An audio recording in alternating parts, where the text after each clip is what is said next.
এখন দুপুর 2টো বাজতে চলেছে। খুব দেরি হয়ে গেছে আজকে রান্না করতে করতে। আমার রবিবার দিনটা খুব দেরি হয়ে যায়, কারণ নিরামিষ করতে গিয়ে না খুব দেরি হয়ে যায়। আমি খাই নিরামিষ আর আমার 2 মেয়ে, ওর বাবা খাবে আমিষ, এর জন্য খুব দেরি হয়ে যায় আজকে। ভাত বেড়ে নিয়েছি, যে গরম গরম ভাত। আজকে করেছি নিরামিষ, করেছি আলু আর ঢেঁড়স ভাজা, এটা বাঁধাকপির ভর্তা করেছি, আর এটা হচ্ছে শাপলা পোস্ত করেছি, আর আছে মাংস। যে মাংস আমি ওখানে লাগাইনি, কারণ আমি নিরামিষ খাবো বলে একসাথে ছোঁয়া লেগে যাবে, এর জন্য আমি লাগাইনি। হচ্ছে আমার কর্তার থালা। কর্তাকে সাজিয়ে গুছিয়ে দিয়ে লাভ নেই বন্ধুরা, জানো, আমার কর্তা সব কিছু একসাথে মেখে খাবে, ওকে সাজিয়ে দিয়ে কোনো লাভ হয় না, এই জন্য দিই না।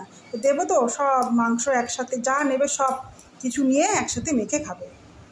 সবাই খেতে বসে গেছে, আমি একমাত্র বাকি আছি। আমার কর্তার খাওয়া হলেই আমি আবার ওখানে বসে যাই। বন্ধুরা, আমি বসে পড়লাম থালি নিয়ে, এই যে আমার লাঞ্চ থালি। Good bye.